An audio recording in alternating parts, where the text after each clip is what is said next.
Welcome to Activate Yourself with Geeta, Sidhu, Robb, where we feature otherwise normal people who, because of events in their life, have turned left and done unusual, inspiring, incredible things. Like build a business, become a happiness expert, marry a prince, create an empire, or like your host, set up a health and wellness business, Nosh Detox. Here's your host, Geeta, Sidhu, Robb.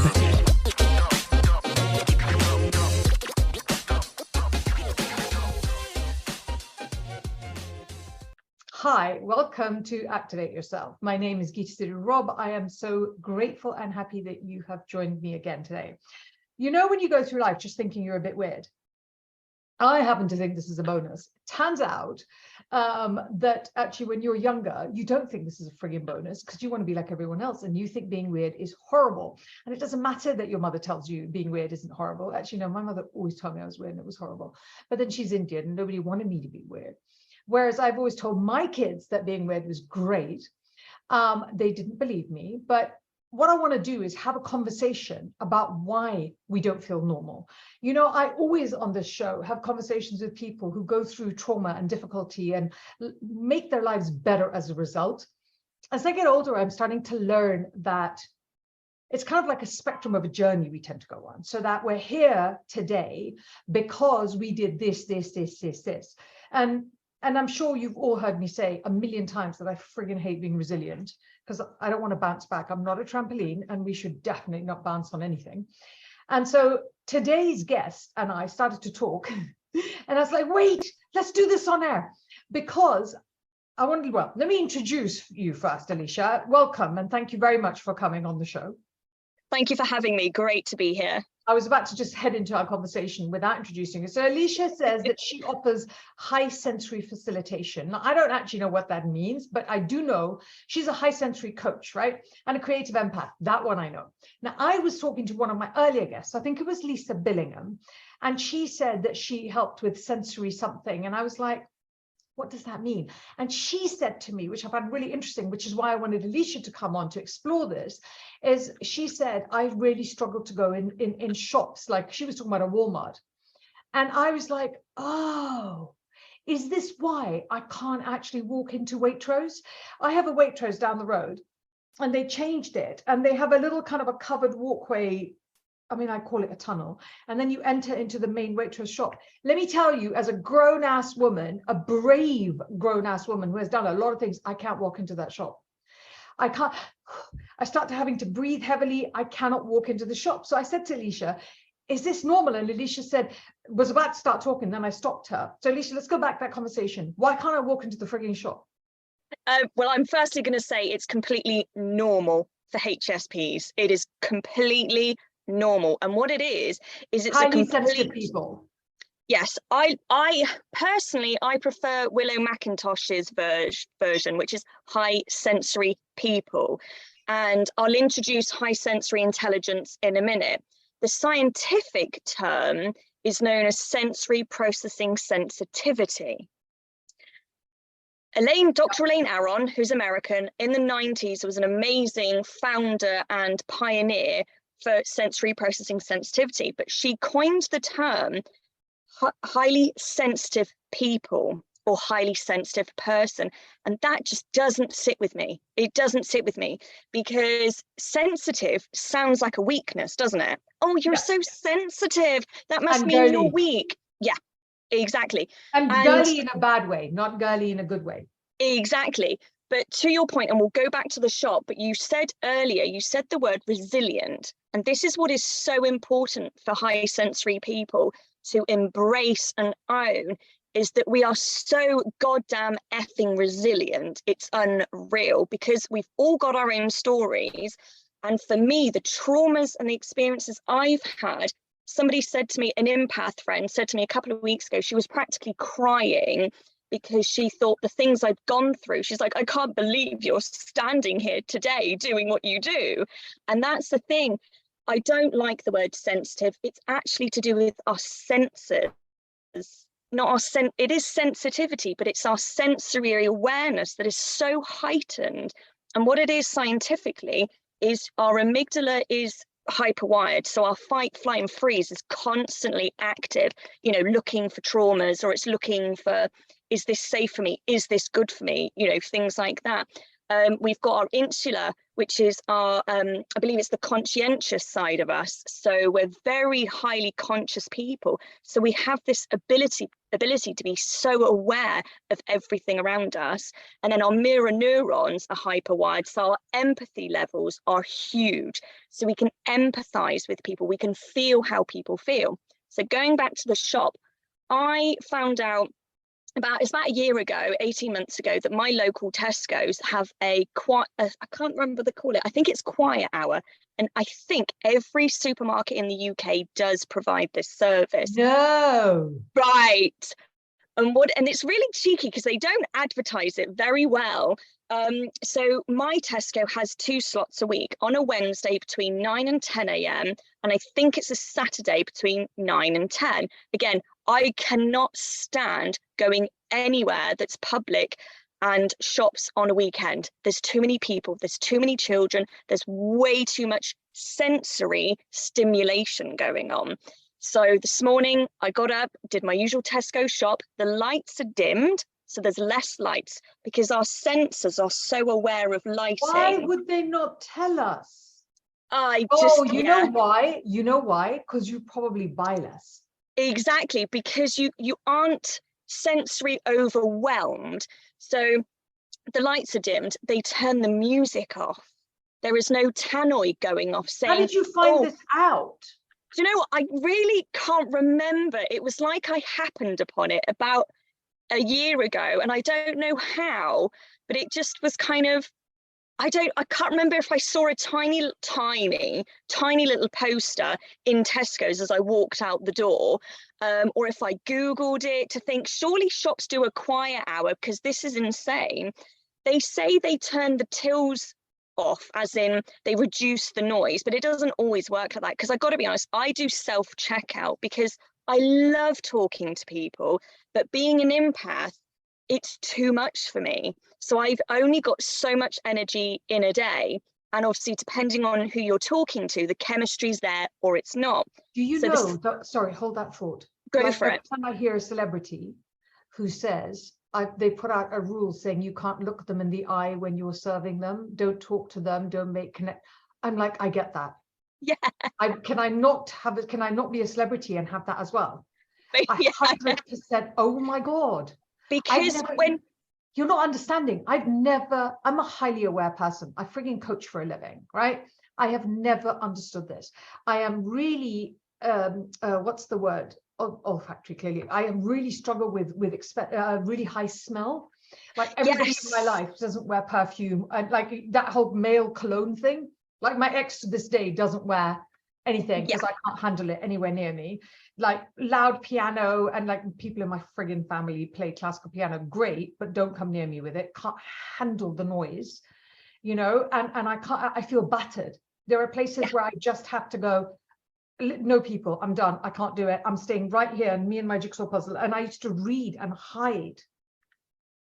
So common. So quite often people that you see in books and with their headphones. So for me, when I'm walking in the countryside, I don't want any gadgets with me. No, I love to hear the birds. Yeah, I love to hear the birds. The rustling of the trees grounds me. It resets me. It connects me to Mother Earth. It connects me to the source that's bigger than us. But if I go down my beach, I've got to walk through a bit of town, and I've got to plug my ears in because I've got to go into my bubble. And again, it's certain music. I can't listen to certain music at certain times of the day, blah, blah, blah, blah, blah. And then I get onto the beach and I'm in my own little universe. So it's, for us, it's really common. It's really freaking normal. And it's basically, I don't like to big us up, but I will. We're kind of superhuman because we are so highly switched on. And when we're not balanced, when we're not looking after our needs that are individual, we're completely unbalanced and everything is heightened. So when I'm hormonal, for example, my senses are a bit more heightened. So tastes are going to be different. Like the edges of you almost become painful. Yes, absolutely, Oh absolutely. my God. And when Hold you're that thought, because we're going to go for a break. And then I also want you to tell me, because you've linked this to kind of trauma, and I want to understand that, please, when we come back. We're just going to go for a break. Great. UK Health Radio, the station that makes you feel good.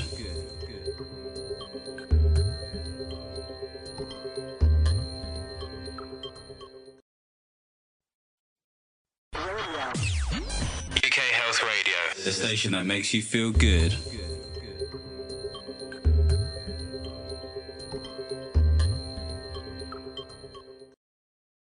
Okay, we're back. Explain to me the whole trauma thingy link. Because So, you say in your bio, you say, like so many HSPs, empaths, I've experienced much sadness, trauma, and stress and loss in my life. What do you mean, like so many? Is it? It's because what? Tell me.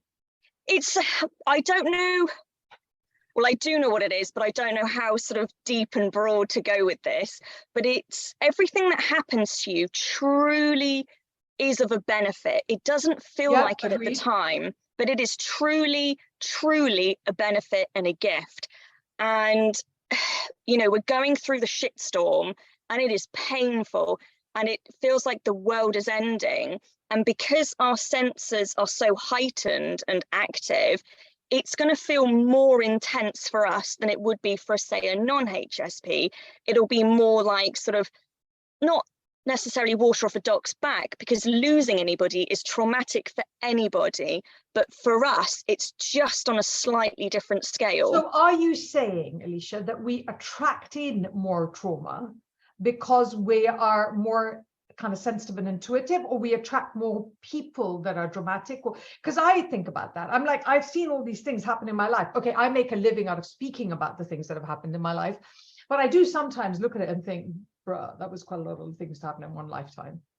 Absolutely. You know, I had a wonderful client a couple of years ago. She's in her 70s, and she said to me, Elisha, you're in your 30s. You've been through more shit than most 70-year-olds I know. And that's the thing.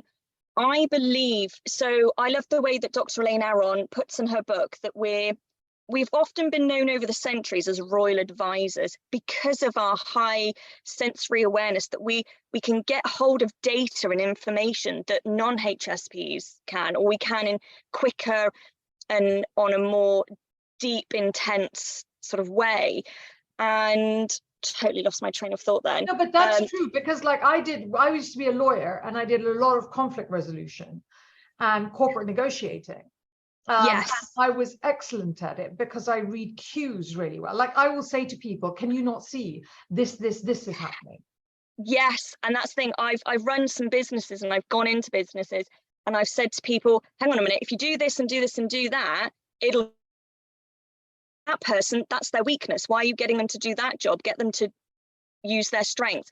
And it's getting bigger and bigger. But say CEOs and people of big organizations, they're actually seeking people like us out because of this ability that we see the subtleties, we see these things. So with trauma, going back to your original question, is I believe we sign up for these things. Yeah. I do truly believe that at some point our soul said, right, I want that family, I want those challenges, I want those traumas, because it's going to make me this kind of person so I can then help these kind of people. So I do believe that these things are happening to us for a bigger, better reason. But it does seem to be that there is a pattern that HSPs do seem to experience more trauma. It's just when you're talking to people like us, it's a very strange, oh wow, they know what it feels like. Oh, okay. Then you talk to a non-HSP and they go blank. They're like, I have no idea what you're talking about. So there is a strange thing going on where we do seem to attract or experience trauma. I don't know which way you want to word it. I do find it interesting because I find that I'm sitting in rooms where there's people who can make massive impact through coaching clients and through, whatever reason, who have massive impact on the world around them, either because they're a head of state or they're doing whatever. And I find that I will have been the person that can say, yeah, but what about the really poor woman who's got the 3 kids and can't afford to do this, because in power, that person doesn't have a voice. In power, that person is not represented. And I think it's also that thing that we don't look like we went through that. I don't look like I've ever been poor and struggled to feed my kids. Yeah. Right? That's the thing. And again, it's don't judge a book by its cover, isn't it? I've experienced people over the years that totally misjudge me. And I remember a couple of years ago, somebody sort of gave me the impression, again, we can pick up on people's thoughts without them realizing. It's kind of like, I know exactly what you think of me right now. Like, you almost don't need to say it. Like, I can feel the vibe, you know, I can feel the judgment, I can see it in their eyes. And it was almost like a case of, well, what do you know? You look fine. You look as if you've never had a bad day in your life. I'm like, whoa, actually, if I was to tell you some of my experiences, you'd be thinking very, very differently. And really want to go back to your point about people in power. That's why it's really important for HSPs to stand up for ourselves, to begin to meet our needs, to thrive, because we are the sort of next generation leaders that need to come forward, because we have a place, our voices do need to be heard, because we're more concerned about the overall running of the world to be a better place. It's not about power in a ego controlling way. It's about freedom, it's about flow, it's about passion and love and happiness. That's what our sort of leadership is about. Like you say, with that woman, she needs our help because she just wants a good life. She doesn't want to control things. She wants a good life. And we're here to see those people and to give them a voice because they need it. I mean, I think it's also creating a shift from a place where the world is here to support a very few to the world being here, being service to everyone, right? And Definitely. I find it funny to even say that because I've always been, well, I've always been conservative with a small c. I would like to just point that out.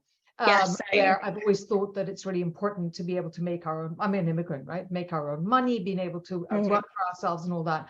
And it's been a gradual change when I've seen what's happened to the world to thinking, well, and having been poor, to actually saying that poverty isn't something you can help by just saying, just work harder.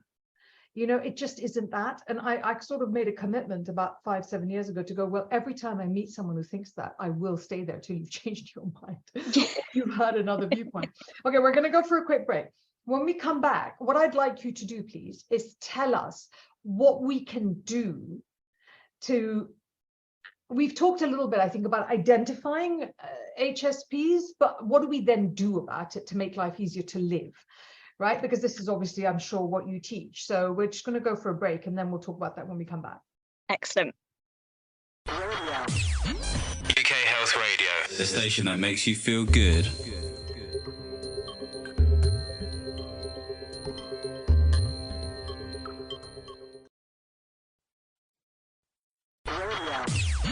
UK Health Radio, the station that makes you feel good.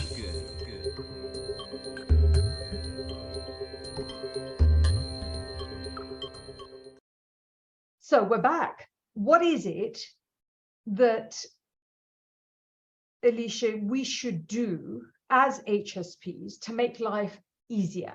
Because I got older before I was able to say, don't make that noise, don't wear that smell, just the overwhelm, like the oud, this perfume oud, have you heard of it? The OUD?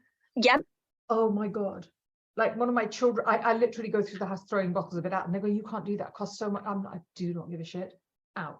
Can't cope with that smell in my house because it just lingers and follows me around the whole bloody house. Yeah, absolutely. Yeah, no, thankfully. Sorry? What can we do to make it easy? Yeah, so there's so many things. First of all, I just want people to own and honor that they're a HSP. That's the first thing.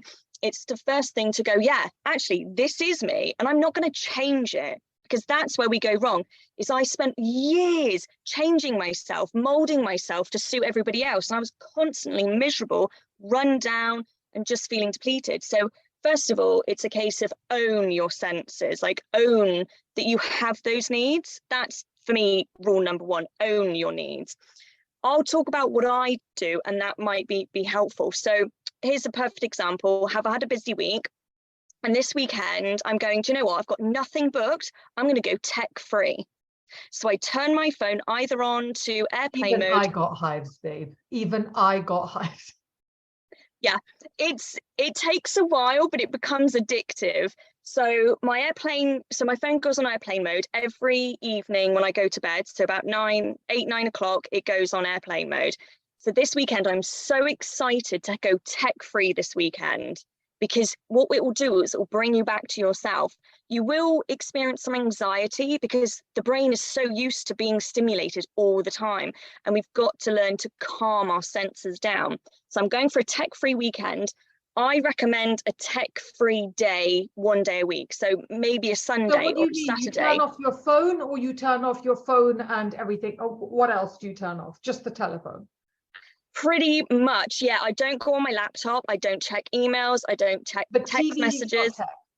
I would say it is, I would, but yeah. I would say it is. So if you can, great, avoid the TV.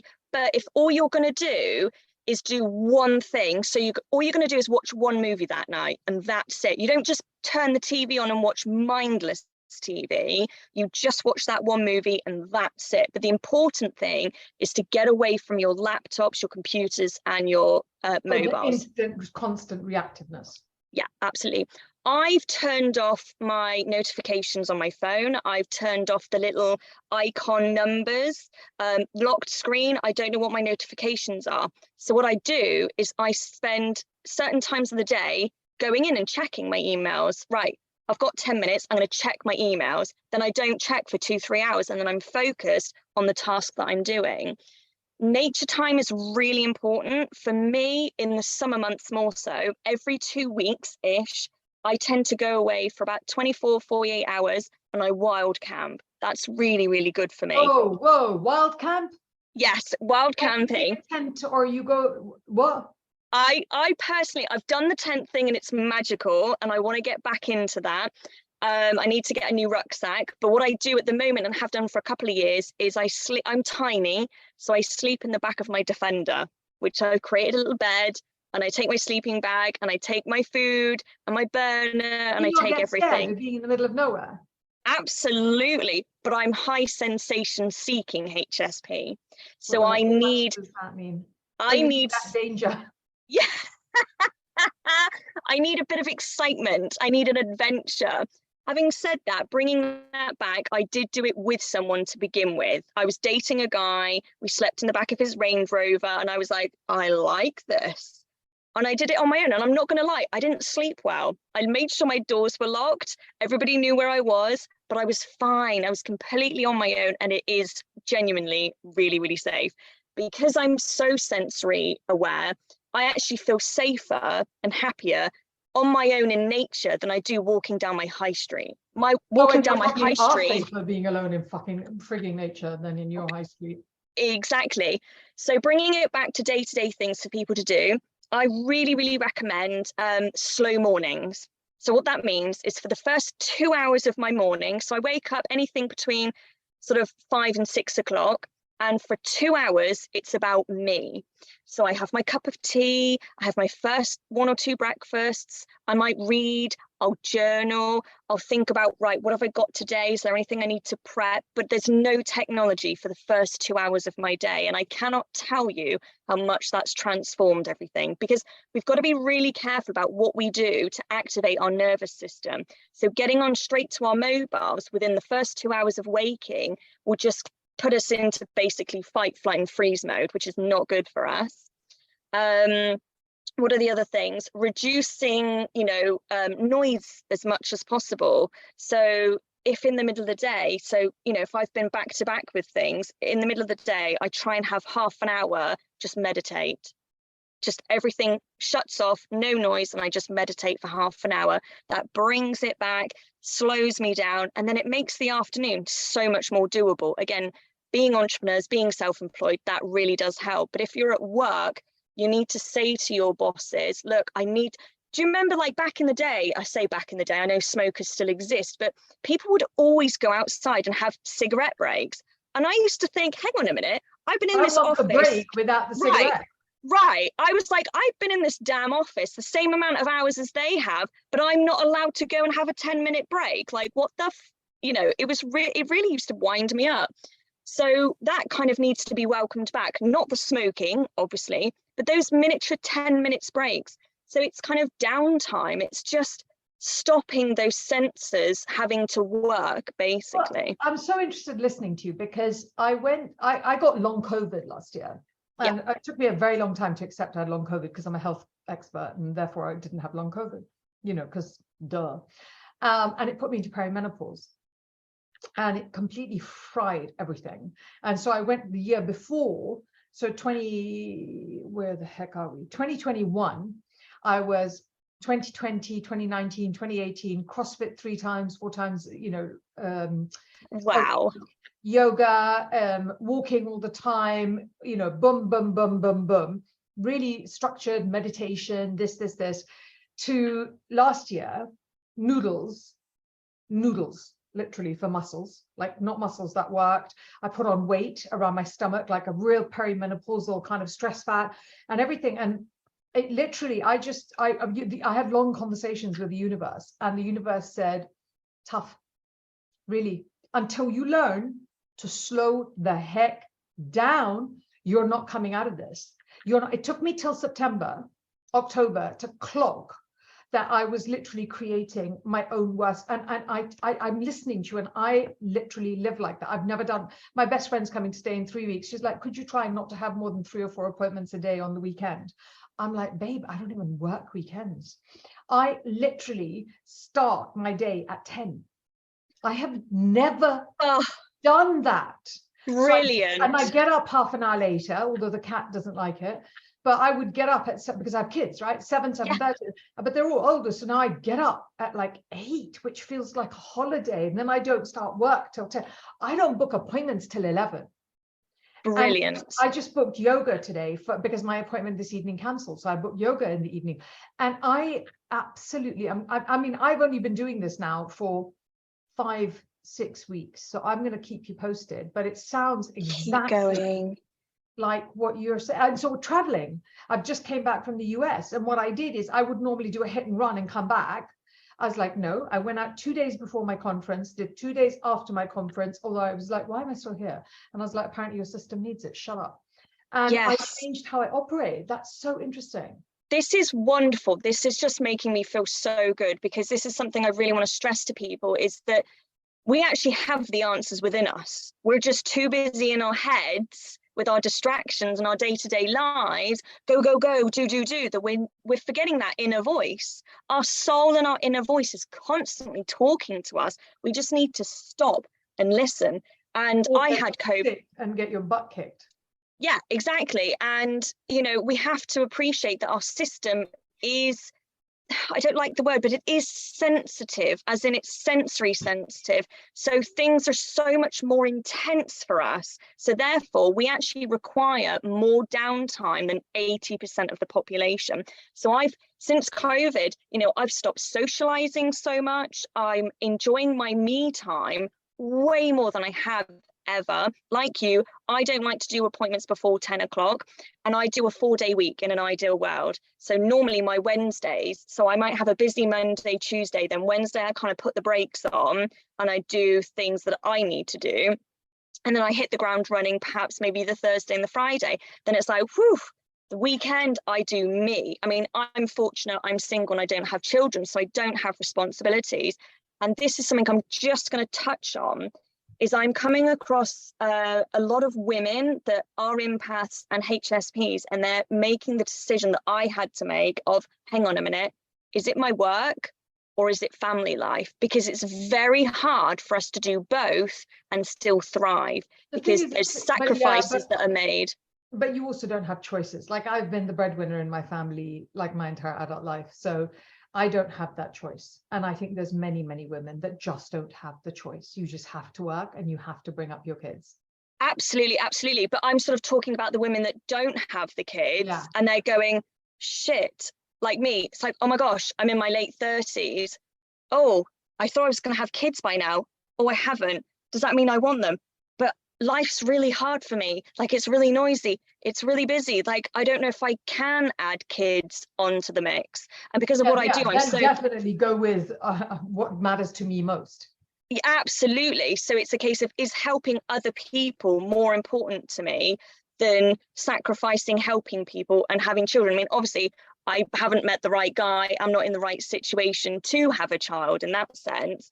But it's okay to decide, actually, sort of complicating your life more as an empath is okay if you want to keep things simple. That's basically what I'm trying to say. Like, it's okay to want a slower, calmer life. And to choose you first. So yeah, exactly. That's a really good note to finish on. Choose you. Yeah. First. And I have to say, as a single parent for so long, I didn't know how to. I did not have the neural pathways built up. Right. And I had to teach them. Well, me and the universe had a little conversation. It kicked my ass all the way through of last year. And then eventually by the end of the last year, I was like, got it. Thanks. But thank you so much for joining me. How can people get hold of you? Yeah, I've got a website, which is elisha-may.com. So there's a contact form and they can contact me there directly. And I'm also on some social media platforms like LinkedIn and Instagram, Elisha HSP, and I've got a Facebook page as well. Amazing. I'm so thrilled about that. And it's been a real pleasure to actually give me the space to have this conversation, Elisha. Thank you for joining me. Thank you so much for having me. It's been great chatting to you. Oh, it's been great. This is Activate Yourself. My name is Geeta, Sidhu, Robb. I hope you enjoyed this conversation. I had the best time. I now have a phrase and what's the word? I have a label, damn it, that I can use to go and throw at people when they want to throw loud noise at me. I'll try that this weekend and come back and tell you all how that went. I hope you enjoyed this session, this entire episode, and I look forward to having you join me again. Thank you so much. Thank you so much for joining us. Our goal was to give you pause, make you think about your life, and inspire you to say, wow, what if I tried to do that? If they can do it, so can I. Did it work? Let us know by finding us on social media at Geeta, Sidhu, Robb, or at Nosh Detox. We upload new shows every 2 weeks here, and if you start to miss us, check us out on YouTube.